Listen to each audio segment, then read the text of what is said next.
அனைவருக்கும் வணக்கம். இந்த பதிவில் நம்ம எதை பற்றி பார்க்க போகிறோன்னு தெரிஞ்சுக்கிறதுக்கு முன்னாடி மறக்காமல் நம்ம சேனலை சப்ஸ்கிரைப் பண்ணிக்கோங்க. பக்கத்தில் இருக்கிற பெல் பட்டனையும் கிளிக் பண்ணிவிட்டு ஆளுங்கிற ஆப்ஷன் கொடுத்துட்டிங்கன்னா நான் போடுற வீடியோக்கள் எல்லாமே மிஸ் ஆகாமல் நோட்டிஃபிகேஷனில் வந்துடும்.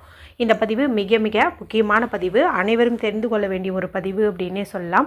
எதை பற்றிய பதிவு அப்படின்னு பார்த்திங்கன்னா, இன்று டிசம்பர் மாதத்தின் 5ஆம் தேதி, கார்த்திகை மாதத்தின் 19ஆம் தேதி, நிறைஞ்ச வெள்ளிக்கிழமை அப்படிங்கிறது மகாலட்சுமி தாயார் வழிபாட்டுக்கும் அவங்கள அதிபதியாக கொண்ட சுக்கிர பகவான் வழிபாட்டுக்கும் ஏற்றதொரு நாளாகவே கருதப்படுது. அதுவும் இது கார்த்திகை மாத வெள்ளிக்கிழமையாக இருக்குது. ரொம்ப ரொம்ப விசேஷம் வாய்ந்த ஒரு நாள் அப்படின்னே சொல்லலாம்.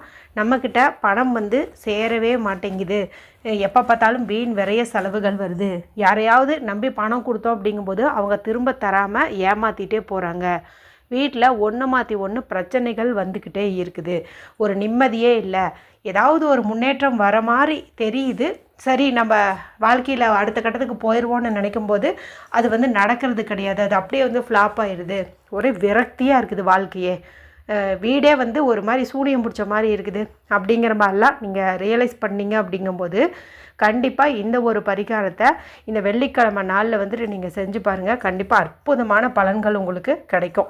இப்போ நான் சொல்ல போகிற இந்த ஒரு பரிகாரத்தை ஆண்கள் பெண்கள் யார் வேண்டுமானாலும் செய்யலாம்.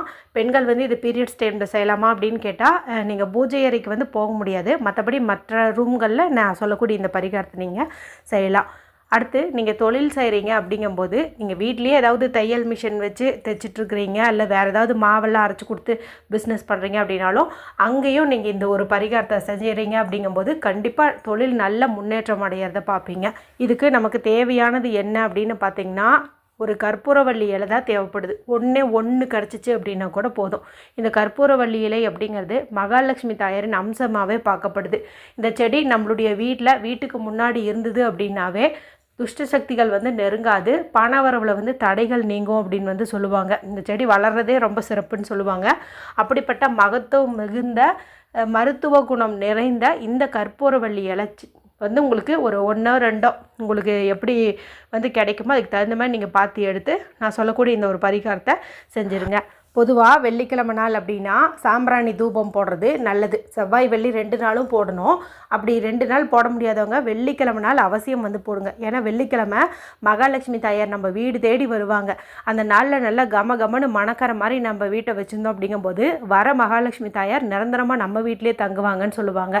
அது மட்டும் இல்லாமல் வீட்டில் இருக்கக்கூடிய துஷ்ட சக்திகள் நீங்குவதற்கும் யம பயம் அகழ்வதற்கும் இந்த தூபம் போடுறது அப்படிங்கிறது ரொம்ப ரொம்ப முக்கியமாக கருதப்படுது. அப்போது நீங்கள் இன்றைக்கி ஒரு கம்ப்யூட்டர் சாம்பிராணி வச்சோ அல்லது தேங்காய் ஓட்டை நெருப்பில் காட்டி அதில் தணல் மூட்டி நீங்கள் சாம்பிராணி போட்டிங்கனாலும் சரி, எப்படி போட்டிங்கனாலும் சரி, இப்போ நான் சொல்கிற மாதிரி நீங்கள் பண்ணிவிடுங்க. இப்போ நான் சொன்ன மாதிரி தணல் மூட்டுறவங்க அந்த தேங்காய் ஓட்டெல்லாம் நெருப்பு பண்ணிவிட்டு நல்லா ரெடி பண்ணி வச்சுக்கோங்க. ரெடி பண்ணி வச்சுட்டு ஒரு 3 கிராம்பு எடுத்துக்கோங்க, 2 ஏலக்காய் எடுத்துக்கோங்க. இப்போ இது 2ஐயும் இடிக்கல்ல போட்டு நல்லா இடிச்சுக்கோங்க. ரொம்ப பவுடராக இருக்கணுன்ட்டு இல்லை, ஓரளவுக்கு குறைன்னு பண்ணிங்கனாலும் சரி. ஏலக்காயினுடைய தோல்லாம் நீக்க வேண்டாம், அந்த தோல் இருக்கட்டும். உங்களால் எந்த அளவுக்கு கொட்ட முடியுமோ அந்த அளவுக்கு கொட்டிக்கோங்க. அடுத்து இந்த கற்பூரவள்ளி இலை இருக்குது இல்லையா, இது மேலே ஒரு சொட்டு நெய் தடவிக்கோங்க. வீட்டில் நெய் இருந்துச்சுன்னா தடவுங்க, இல்லைன்னா பரவாயில்ல விட்டுருங்க. இப்போ இந்த நெய் தடவுன்னு இந்த கற்பூரவள்ளி இலை மேலே அந்த கிராம்பு ஏலக்காய் நம்ம பொடி செஞ்சு வச்சோம் பாருங்கள், அதை வச்சுருங்க. வச்சுட்டு இப்போது நீங்கள் தணல்லாம் ரெடி பண்ணி வச்ச அந்த சாம்பிராணி தூபக்கல்லில் நீங்கள் இதை அப்படியே போட்டுருங்க. இப்படி போடும்போது பார்த்திங்கன்னா அந்த ஹீட்டு தாங்காமல் அப்படியே இந்த கற்பூரவள்ளி இலை சுருங்க ஆரம்பிக்கும். அப்படி சுருங்கும்போது அதிலேருந்து தண்ணீர் மாதிரி வடியும். மேலும் இது நல்ல ஒரு நறுமணத்தை வெளிப்படுத்தும். கூடவே இந்த ஏலக்காய் தூள், அது கூடவே இந்த கிராம்பு தூள் இதெல்லாம் இருக்குது இல்லையா, இது எல்லாமே அந்த தணலில் எரியும் போது நல்ல ஒரு பாசிட்டிவான ஒரு வைப்ரேஷன் நமக்கு கிடைக்கும். இது கூட நீங்கள் வீட்டில் எந்த சாம்பிராணி தூள் பயன்படுத்துகிறீங்களோ அதையும் நீங்கள் போட்டுக்கலாம். நீங்களாம் ரெடி பண்ணுறதா இருந்தாலும் சரி, கடையில் வாங்கினதா இருந்தாலும் சரி, அதை நீங்கள் மேலே அப்படியே தூவி விட்டுக்கலாம். சரிங்களா? ஆனால் டீஃபால்ட்டாக, அதாவது கண்டிப்பாக போட வேண்டியதுன்னு பார்க்கும்போது கற்பூரவள்ளி இலை, அதில் கொஞ்சம் நெய் தடவிக்கணும். இல்லைன்னா பரவாயில்ல விட்டுருங்க. கூட ஒரு 3 கிராம்பு 2 ஏலக்காயை பொடி மாதிரி பண்ணிவிட்டு அது மேலே இது வச்சு நம்ம அந்த சாம்பிராணியில் போட்டு காட்டணும்.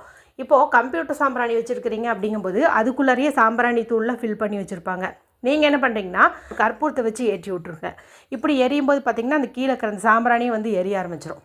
இப்போ நீங்கள் இந்த பொருட்களை வச்சுட்டு நீங்கள் வீடு ஃபுல்லாக காட்டலாம். இந்த புகையை எல்லா ரூமுக்குமே காட்டுங்க. பாத்ரூம் கூட வந்து மிஸ் பண்ணிடாதீங்க. பாத்ரூமு, உங்கள் கபோர்டு, பீரோவில் பணம் வைக்கக்கூடிய இடம் எல்லா பக்கமுமே வந்துட்டு நீங்கள் காட்டுங்க. மேலும் உங்கள் வீட்டை சுற்றியும் ஒரு முறை அப்படியே வலம் வர முடியும், காம்பவுண்டு தான் நான் சுற்றி வரலாம் அப்படின்னா அந்த மாதிரி கூட நீங்கள் வந்துட்டு காட்டுங்க. சமையலறை 2 பெட்ரூம்னா 2 பெட்ரூமு எல்லா பக்கத்துலேயுமே வந்துட்டு காட்டுங்க. வீட்டில் செடி கொடிகள் வளர்த்திட்ருக்கிறீங்க அப்படிங்கும்போது அந்த செடிகளுக்கும் இந்த ஒரு பாசிட்டிவ் வைப்ரேஷனை வந்துட்டு நீங்கள் கொடுங்க. அதே போல் தான் இதே மாதிரி ரெடி பண்ணிட்டு தொழில் செய்யக்கூடிய இடத்துலையும் வந்துட்டு நீங்கள் காட்டணும். இதை இந்த வெள்ளி அந்த வெள்ளி அப்படின்ட்டு கிடையாது. எந்த வெள்ளிக்கிழமை உங்களுக்கு கற்பூரவள்ளி இலை கிடைச்சாலும் அவசியமாக வந்துட்டு நீங்கள் இப்படி வந்துட்டு தூபம் காட்டுங்க. இதை வாரம் செஞ்சீங்கன்னாலும் இன்னும் நல்ல பலன் வந்து கிடைக்கும். இதில் மருதாணி விதைகள் போட்டு காட்டுவதும் சிறப்பு தான். ஆனால் எல்லாருக்கும் இந்த மருதாணி விதைகள் அப்படிங்கிறது வந்து கிடைக்கிறது இல்லைங்கிற மாதிரி சொல்லியிருந்தீங்க. மருதாணி விதைகள் கிடைக்கலினாலும் பரவாயில்ல, அதே அளவுக்கு பலனை தரக்கூடிய இந்த கற்பூரவள்ளி இலையை நான் சொன்ன முறையில் நீங்கள் தூபக்காலில் போட்டு வீடு முழுக்க காட்டும்போது அத்தனை துஷ்ட சக்திகளும் நீங்கி வீட்டில் நிம்மதி, அமைதி, சந்தோஷம், மகிழ்ச்சி எல்லாமே பெருகும். வரவேண்டிய பணம் கைக்கு வரும். மேலும் மேலும் பணம் சேர்ந்துக்கிட்டே இருக்கும். வாழ்க்கை வந்து அடுத்த கட்டத்துக்கு முன்னோக்கி செல்லும். மகாலட்சுமி தாயார் நிரந்தரமாக நம்ம வீட்டிலே தங்குவாங்க அப்படின்னே சொல்லலாம். அவசியமாக இன்றைக்கி அந்த இலை கிடச்சிச்சின்னா அந்த ஒரு பரிகாரத்தை செஞ்சு பலனடையுங்க. வீடியோ பிடிச்சிருந்தால் மற்றவங்களோடையும் ஷேர் பண்ணுங்கள், லைக் பண்ணுங்கள். மற்றும் ஒரு பயனுள்ள பதிவில் உங்களை சந்திக்கிறேன். நன்றி, வணக்கம்.